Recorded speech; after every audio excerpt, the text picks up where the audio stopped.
Sometimes life surprises us in the quietest corners of our home. I still remember that afternoon so vividly, as if it happened only yesterday. And if I tell you what happened, you may not believe me at first. I was simply in the kitchen, thinking about what to cook for dinner when my husband's friend walked in, and everything I thought I knew about myself shifted in the most unexpected way. It wasn't scandal, it wasn't chaos. It was something deeper, something that touched my heart in a way I never thought possible at 62. Before I dive into the story, I'm curious. Where are you watching from right now? I'd love to know which cities you're in, because I always imagine faces and places as I share my story. And if you find yourself intrigued, maybe even feeling a little tug in your chest the way I did that day, go ahead and subscribe and give this video a like. It helps me know that I'm not just talking to the walls, but that you're right here with me. Now let me take you back to that afternoon. The house was still. My husband had stepped out to run errands, the kind that usually take him a good 2 hours. The clock ticked lazily in the kitchen, that old pendulum one we've had since the children were young. Outside, the autumn light poured in through the wide windows, washing the counters in soft gold. I could hear the leaves rustling on the driveway, crisp and dry, like whispers against the pavement. I had just pulled out a basket of apples and a stick of butter, planning on baking a pie, because baking, to me, is a kind of comfort, a way to keep my hands busy while my mind wanders. I didn't expect the front door to open so soon. My first thought was that my husband must have forgotten his wallet, the way he often does. But instead, it was Michael, my husband's oldest friend. I'd known him for decades, of course. We'd shared countless dinners, birthdays, and quiet evenings with him sitting across the table. He was the kind of man who carried his years well. His hair was mostly silver now, though the trace of its darker shade still lingered at his temples. His voice, when he greeted me, carried a warmth I hadn't realized I missed until that very moment. "Hope I'm not barging in," he said, standing at the threshold of the kitchen, holding a small paper bag. "I thought I'd drop these off, fresh figs from my garden." I smiled, setting the butter down. "Michael, you know you never have to knock." "Figs, really? That's a treat." He stepped closer, placing the bag on the counter. There was something unspoken in the air, some quiet shift I couldn't name. Maybe it was the way the light caught the lines of his face, or the simple fact that after so many years, I was suddenly noticing him not as my husband's friend, but as someone entirely his own. We stood in the kitchen, talking about small things at first, the weather, the figs, the pie I was planning to make. But underneath it, there was a thread of something else, a tenderness in the way his eyes held mine just a moment longer than necessary. I felt my cheeks warm, not in embarrassment, but in surprise at myself. At 62, I didn't think I'd feel that flutter again, the kind that makes you more aware of your own breathing, of the closeness of another person.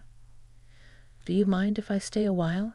he asked gently, pulling out one of the bar stools by the counter.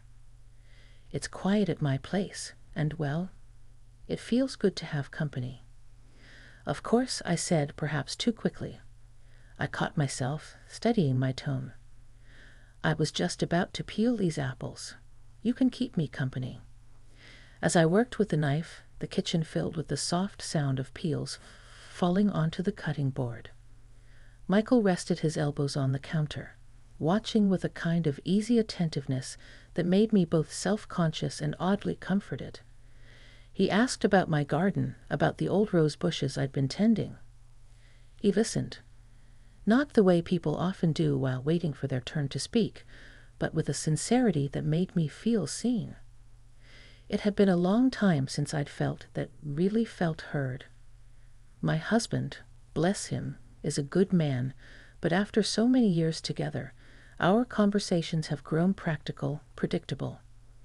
With Michael, there was a spark of curiosity, as if the details of my day mattered, as if I were more than just the woman who kept the household running.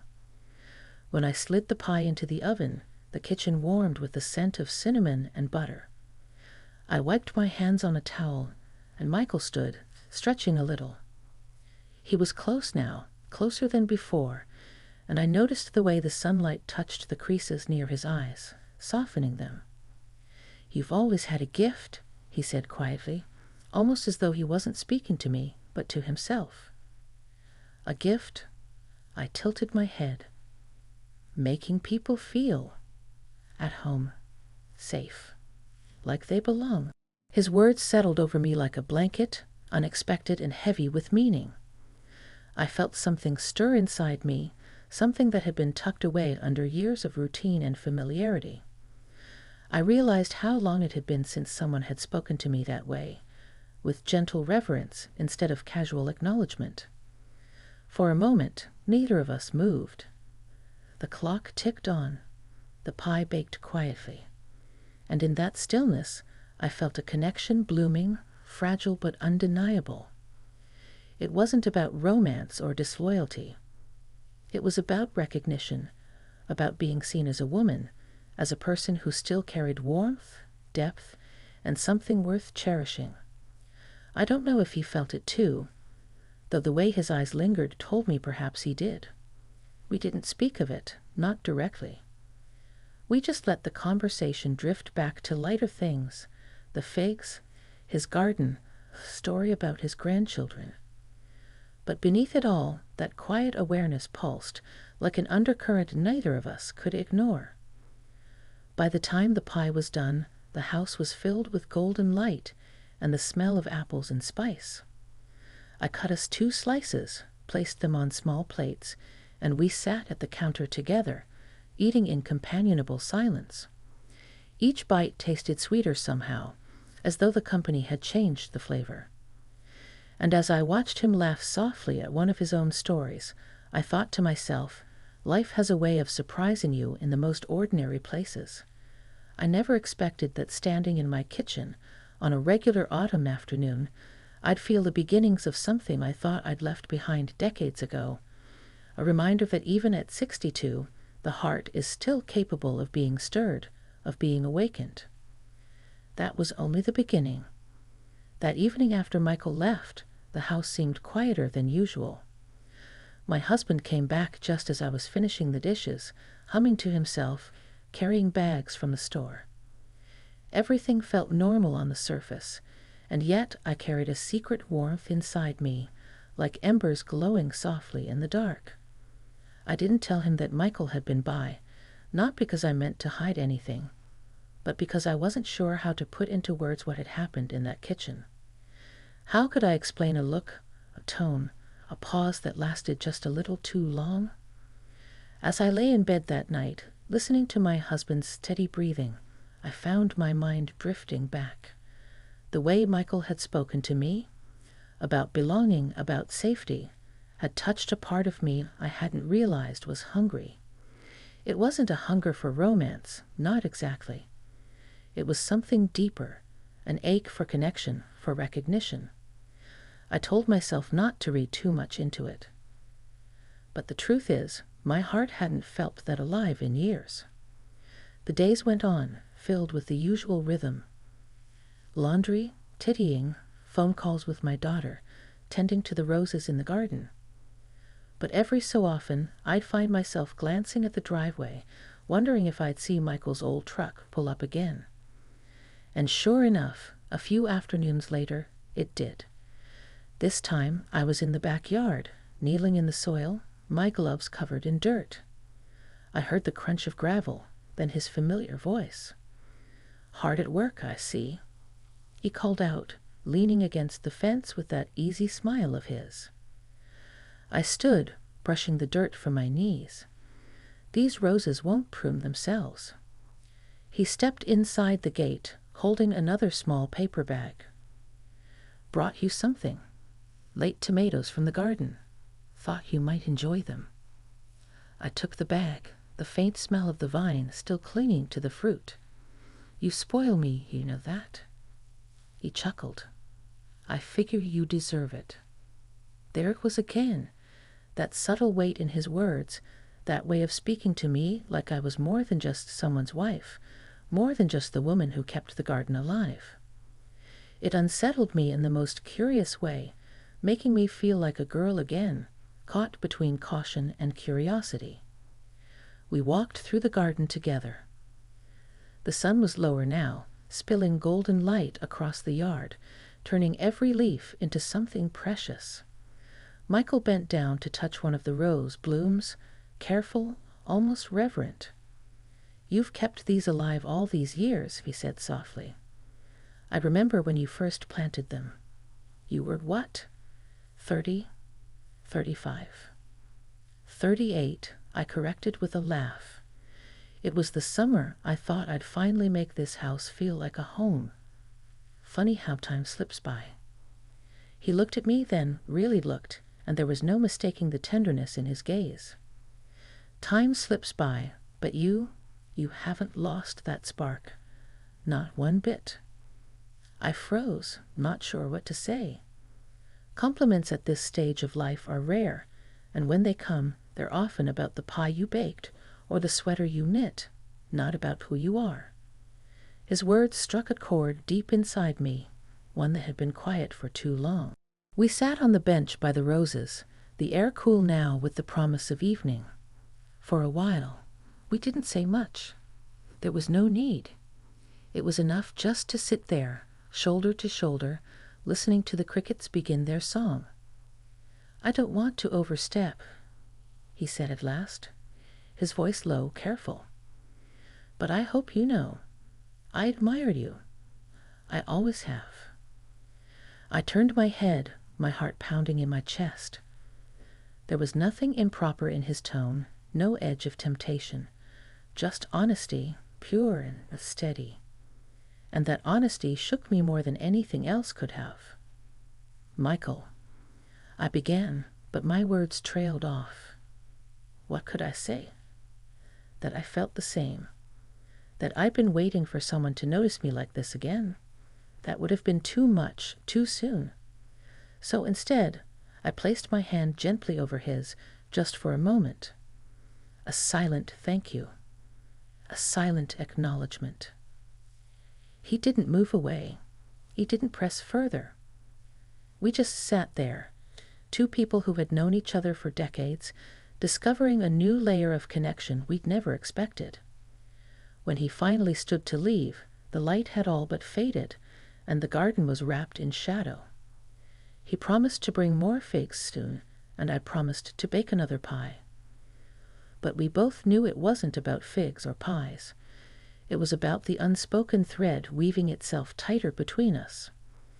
That night, as I lay in bed again, I couldn't stop thinking about the way his hand had felt under mine, warm, steady, real. My husband slept beside me, and I wondered how many years had passed since I'd last felt this alive, this seen. And in that quiet darkness, I realized something important. Life doesn't stop offering you new beginnings, no matter your age. Sometimes they arrive in the most ordinary ways, in a bag of figs, a garden bench, a pair of kind eyes. The days that followed felt strangely brighter, though nothing outwardly had changed. My husband went about his routines, reading the paper in the mornings, watching his shows at night. I cooked, cleaned, and tended the garden. But inside me, something had shifted.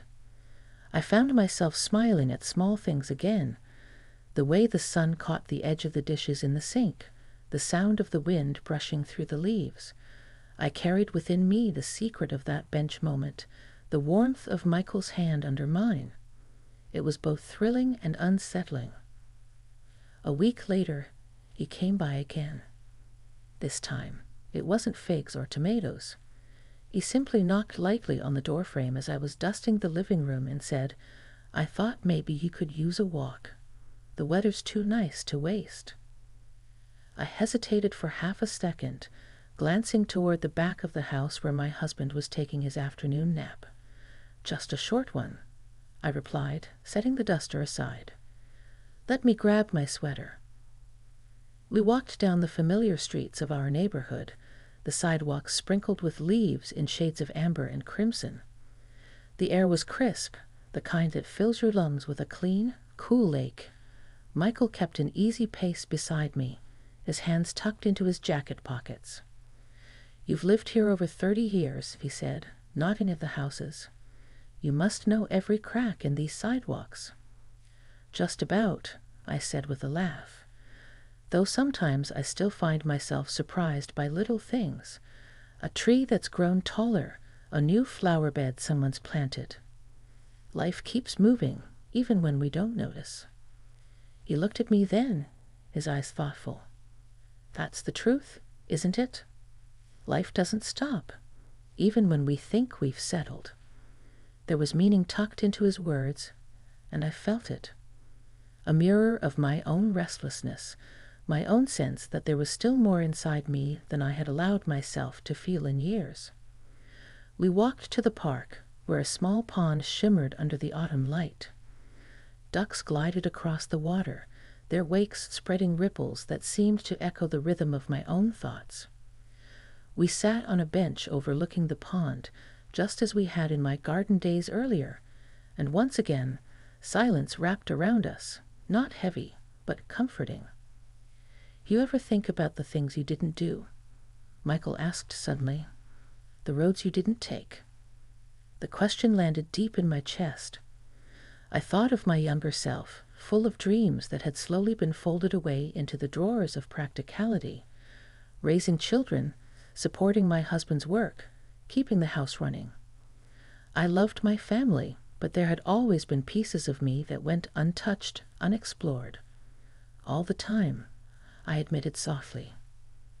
But I try not to dwell. What good does it do to look back?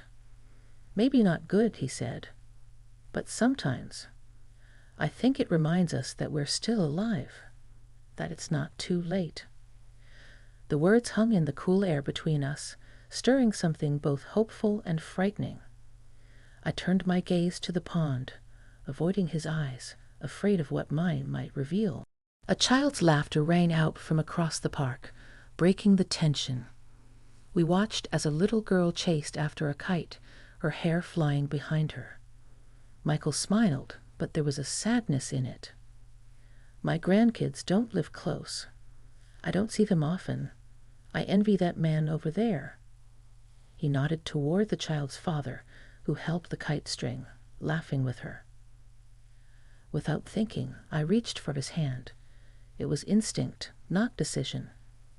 Just as before, he didn't pull away. He squeezed gently, and in that simple gesture, I felt the flood of unspoken emotions. Loneliness, longing, gratitude. It wasn't about desire. It was about presence. About being seen and held, even if only in spirit. We sat that way until the sun began to dip low, painting the sky in shades of pink and gold. When we finally stood to walk back, I felt lighter and heavier all at once. Back at the house, he stopped at the door. My husband was still asleep inside, the muffled sound of the television drifting from the bedroom. Michael looked at me for a long moment, his voice low. "I don't want to make things complicated for you, or for him. But I value this. Us, whatever it is." I swallowed, my throat tight. "I do too." And that was all we said. He left, and I closed the door, leaning against it with my heart racing. That night, lying in the dark, I thought about what we were creating, not an affair, not something reckless, but a quiet companionship that filled the empty spaces in our lives. It felt like stepping into a secret room inside my heart, one I hadn't opened in decades. I knew there would be consequences if we weren't careful. I knew life had a way of pulling hidden things into the light. But in that moment, I wasn't thinking about the future. I was thinking about the warmth of his hand, the way his presence made me feel awake again. And for the first time in many years, I fell asleep smiling, my dreams carrying me into a world where I was more than just the sum of my routines. I was a woman rediscovering herself. The weeks that followed were a blur of ordinary days layered with extraordinary feelings. On the surface, nothing had changed. I still baked pies, folded laundry, tended the roses, and shared dinners with my husband. But inside, I was carrying a secret, not of betrayal, but of rediscovery. Each moment with Michael had reminded me of something I thought I had lost forever, the ability to feel deeply, to be noticed, to be understood. It wasn't that my marriage was unhappy. It was steady, reliable, built on years of shared history. But steadiness has a way of becoming silence, of smoothing over the edges until life feels flat. With Michael, I felt the edges again, sharp and alive. And yet, as the bond between us grew, so too did the weight of it. One afternoon, he stopped by once more. The air was colder now. Winter was brushing its fingers across the trees, and most of the leaves had fallen. I was in the living room, knitting, when I heard his knock. He stepped inside, shaking the chill from his jacket. "I brought firewood," he said simply. "Thought you might need it for the fireplace." We stacked the wood together in the hearth, the sound of it thudding softly against the stone. The silence between us was heavier this time, filled with all the things we hadn't said. Finally, as we sat on the couch, watching the flames catch and climb, he spoke. "This, what we found, it's special. But I don't want to hurt anyone, least of all you." His words cut through me because they were the very ones I had been circling in my own mind. I turned toward him, my hands folded in my lap. "I know. I've thought the same, and I don't know what the right answer is." He nodded slowly, his gaze fixed on the fire. "Sometimes the right answer isn't about what we want. It's about what we can live with." We sat there for a long time, the fire crackling softly, shadows dancing on the walls. And I realized, with a clarity that both broke and mended my heart, that he was right. We could not rewrite our lives without unraveling everything around us. But that didn't mean what we had shared was meaningless. I reached for his hand one last time, letting it rest in mine. "You've given me something I didn't know I needed," I whispered. "You reminded me that I'm still here, that I'm still alive." His eyes glistened, and he gave my hand a gentle squeeze. "And you've done the same for me." We didn't kiss. We didn't cross that line. Instead, we sat together, two old friends who had found, for a brief season, a deeper connection than either of us expected. And when the fire burned low, he stood, pulling his jacket back on. "This isn't goodbye," he said softly. "Maybe it's the kind of pause we both need." I walked him to the door, my heart heavy yet strangely light. As he stepped out into the cold night, I knew that what we had shared would stay with me forever, not as regret, but as a reminder that even in the later chapters of life, the heart is capable of awakening. That night, lying beside my husband, I felt a quiet peace. I hadn't betrayed him, but I had allowed myself to feel something true, something human.